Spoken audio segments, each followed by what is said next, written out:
پہلے تو میں نے مسلمانوں کے اخلاق سنے تھے، اب تو میں نے دیکھ بھی لیے۔ پر یہ بتا جب 12,000 آیا تھا جان کیوں نہیں چھڑائی؟ تو حضرت چارہ کاٹتے کاٹتے رو پڑے، فرمانے لگے تو نہیں نہ جانتا یہ بیٹیاں سانجی ہوتی ہیں، پتہ نہیں نا؟ میرے رسول پاک نے تو حاتم تائی کی بیٹی کے سر پہ کپڑا رکھ کے کہا تھا بیٹیاں برابر ہوتی ہیں، تو یہ نہیں پتا جب اس کی 6 بیٹیوں کی شادی ہوئی ہے میرے اندر روحانیت کتنی بڑی ہے۔ فرمایا پھر 12,000 آیا ہے تو 2-4 بچیاں پھر گئی ہیں، مجھے نہیں پتا میں اندر سے راضی کتنا ہوں، میں تیری نوکری کرتا رہوں گا، پتہ نہیں اللہ کتنی بیٹیوں کو بیاہ دے گا۔ اتنا رویا وہ عیسائی کے پیروں میں بیٹھ گیا، کہنے لگا بابا میں نے تیری مخالفت کی ہے پر تیرے قریب آ کے پتہ چلا ہے کہ تو بہت اونچے اخلاق کا مالک ہے، اور اگر تیرا یہ مقام ہے تو تجھے اخلاق سکھانے والے محمد عربی کی شان کتنی ہوگی۔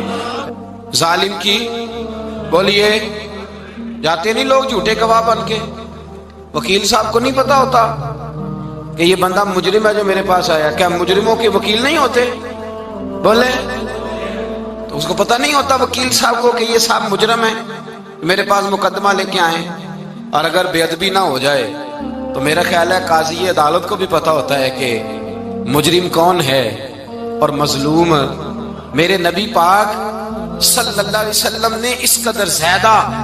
سختی فرمائی اس مسئلے میں، فرمایا جس کو پتا تھا کہ فلاں آدمی ظالم ہے، ظلم کر رہا، پھر وہ ظالم کا گواہ بنا یا اس نے ظالم کی مدد کی، کتنی کی؟ شارحین لکھتے ہیں چاہے اس نے ایک جملہ بول کے کی، چاہے ایک، سارے بولیے، چاہے ایک غریب کو اس نے ظلم کیا تو کہتے ہیں علاج یہ سی، چاہے ایک جملہ بول کے کی، شارحین اس حدیث کی شرح میں لکھتے ہیں ایک جملہ بول کے چاہے مدد کی، جس بندے نے کسی ظالم کی مدد کی کسی مقدمے میں یا کسی صورت میں اور اسے پتا تھا یہ ظالم ہے، میرے نبی پاک صلی اللہ تعالی علیہ وسلم فرماتے ہیں اگر اس نے مدد کی، ابھی ظالم کی بات نہیں ہو رہی، ظالم کے مددگار کی بات ہو رہی، اگر کسی نے ظالم کی مدد کی تو حضور فرماتے ہیں خدا بھی اس سے بری و ذمہ ہے، رسول بھی اس سے بری و ذمہ ہے۔ سنبھال کے رکھے اپنی نمازیں، قربانیاں، حج، زکوٰۃ سنبھال کے رکھے۔ اگر ظالموں کا مددگار ہے، الیکشن آ لینے دے، آپ کو نظر آ جائے گا کون کون ظالموں کا مددگار ہے، نظر آ جائے گا۔ اپنی جیب سے لوگ پیسے دے کے ظالموں کی مدد کریں گے، ان کے فلیکس چھپوائیں گے، بورڈ لگوائیں گے، جیبوں سے پیسے دے کے۔ ہم نے خود آگ لگائی ہے چمن میں اپنے، بے سبب گردشی ایام کو الزام نہ دو، ہم نے خود نور کا ظلمت سے کیا ہے سودا، کر کے توہین سحر شام کو الزام نہ دو۔ ظالموں کے مددگار میدان میں آ گئے، یہ چھوٹا لفظ نہیں، میرے حبیب پاک صلی اللہ علیہ وسلم نے فرمایا جو ظالم کا مددگار ہے سن لے جو سجن کے ساتھ کچہری جاتا ہے، وہ یاد رکھے جو دوست کا گواہ بنتا ہے، وہ یاد رکھے جو کہتا ہے میں مانگی گیا تھا، مجھے بلایا گیا تھا قبضہ چھڑانے کے لیے کسی غریب بیوہ کی جائیداد پہ، وہ سن لے تو مدد کر کے نہیں آیا، تو خدا کے ذمے سے نکل گیا ہے۔ رسول پاک نے فرمایا تیرا میرا تعلق ختم ہو گیا، تو ظالم کا مددگار ہو گیا، پھر تو کہتا میں بے چین ہوں، میں بے قرار ہوں، میں آزمائش کا شکار ہوں، پلٹ کے دیکھ تو صحیح تیرا گناہ کتنا بڑا ہے۔ میرے نبی پاک صلی اللہ علیہ وسلم کا ایک اور فرمان سن لیں، ابن ماجہ ابو داؤد میں موجود ہے، اس حدیث کو آپ نے یاد کر لینا ہے، کر لیں گے انشاءاللہ، سارے کہیے انشاءاللہ، کر لیں گے یاد۔ حضور صلی اللہ علیہ وسلم نے فرمایا اگر تو ظالم کی مدد کرے گا نا، یہ لفظ دل کی تختی پہ لکھ لینا، یہ مکافات عمل ہے، مکافات عمل دنیا، ادھر کرو گے تو ادھر بھرو گے۔ فرمایا اگر تو کسی ظالم کی مدد کرے گا، سن لے حضور کا فرمان ہے، اگر تو ابن ماجہ ابو داؤد سیاہ میں موجود ہے، فرمایا اگر تو کسی ظالم کی مدد کرے گا تو رب تعالیٰ مرنے سے پہلے پہلے تیرے اوپر بھی ظالم کو مسلط کر دے گا، تیرے اوپر بھی ایک دفعہ ظلم ضرور ہوگا اگر تو ظالم کی، وہ کسی صورت میں بھی ہو سکتا ہے، کسی صورت میں بھی تیرا بیٹا ہی اٹھ کے ظلم کر دے گا، تو الجھ جائے گا، کسی نہ کسی جگہ تیرے لیے تباہی کا سامان ہوگا، تیرے اوپر ظلم ہوگا، اس لیے کہ تو ظالموں کا مددگار ہے۔ چاہیے یہ تھا کہ تو مظلوم کی مدد کرتا، انسانی ایمانی یقین کا فریضہ سر انجام دیتا، تو ظالموں کا مددگار ہو گیا۔ ٹٹول کے دیکھ لیں، رزلٹ نکال کے دیکھ لیں، ہمارے زمانے میں ظالموں کے مددگار زیادہ ہیں، اتنی لمبی زبانیں نکال کے ظالموں کی مدد کرتے ہیں، بڑے بڑے کالم نویس اللہ نے انہیں قدرت دی لکھنے کی، تو اپنا قلم ظالموں کی مدد میں خرچ کرتے ہیں۔ وہ لوگ جن کو اللہ تبارک و تعالیٰ نے قدرت دی، ہمت دی، طاقت دی، کچھ لوگ ان کے حلقہ احباب میں، وہ اپنے لوگوں کو استعمال کر کے ظالموں کی مدد کرتے ہیں، ظالموں کی مدد کرتے ہیں۔ میرے نبی کریم سید عالم نور مجسم صلی اللہ علیہ وسلم نے فرمایا، اگر تو نے ظالم کی مدد کی تو جب تک تو توبہ نہیں کرے گا رب تجھ سے ناراض ہی رہے گا۔ اللہ تجھ سے، او بھائی جس سے رب بھی ناراض ہو گیا، نہ کھانا نہ پینا نہ سونا نہ جاگنا نہ نیند، پھر تیری ہر چیز تیرے لیے آزمائش ہو جائے گی، پھر تیرا سایہ بھی تیرے لیے خوف کا سامان بنے گا، پھر زندگی جیتی جاگتی لاش بن جائے گی، تو اپنے کندھوں پر اپنی میت اٹھائے پھرے گا جب تو ظالم کا مددگار ہوگا۔ اور نبی پاک صلی اللہ علیہ وسلم نے فرمایا، ظالموں کا مددگار بھی ظالم ہوتا ہے، ظالموں کا مددگار بھی، سارے بولے، ظالموں کا مددگار بھی نہیں، کو نہیں، آپ سارے نہیں بولے، ایک دفعہ بولے، ظالموں کا مددگار بھی، پکی بات ہے، ظالموں کا مددگار بھی۔ اللہ اکبر، جس کا یارانہ ہو، جس کا دوستانہ ہو، جو کہے میں نے نا اس کو اوکھے ویلے کے لیے ظالم کو یاد رکھا ہوا ہے۔ کبھی مشکل میں رکھے نہیں ہوئے لوگوں نے ظالم دوست،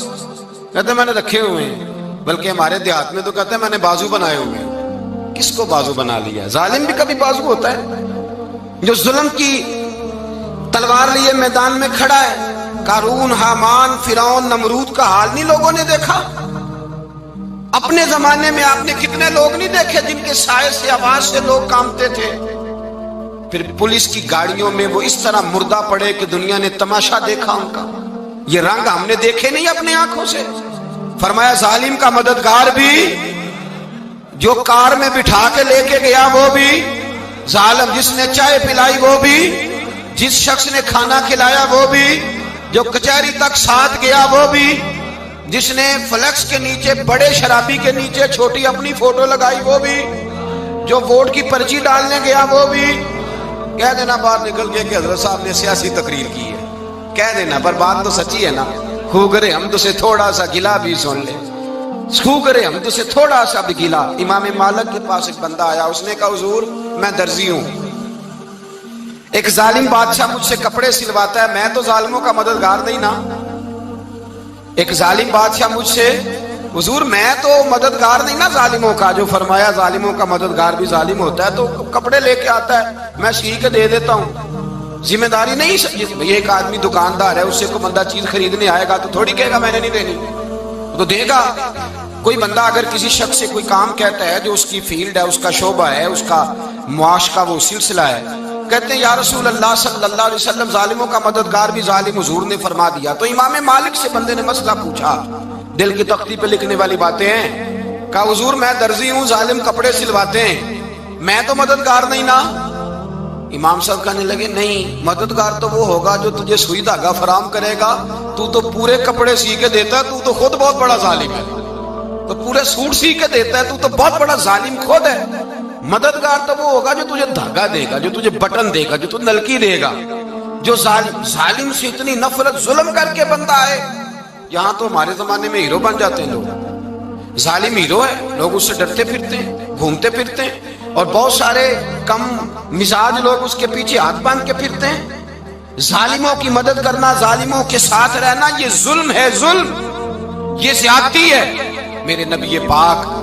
صلی اللہ تعالی علیہ وآلہ وسلم نے ارشاد فرمایا، یاد رکھو رب فرماتا ہے میں مظلوم کی مدد ضرور کروں گا، چاہے جلدی کروں چاہے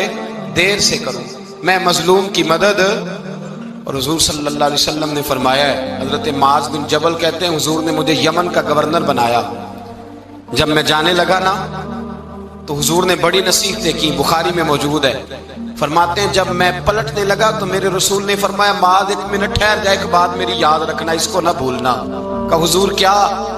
فرمایا دیکھنا کسی پہ ظلم نہ کر بیٹھنا، کہیں تجھ سے زیادتی نہ ہو جائے۔ محبوبہ پھر حضور نے فرمایا سن میرے معاذ، میں تجھے گورنر بنا رہا ہوں، زیادتی نہ کر بیٹھنا۔ یا رسول اللہ صلی اللہ علیہ وسلم کیا ہوتا ہے؟ تو میرے کریم نے فرمایا جب مظلوم دعا کے لیے ہاتھ اٹھاتا ہے تو عرش کا مالک کہتا ہے فرشتوں پیچھے ہٹ جاؤ،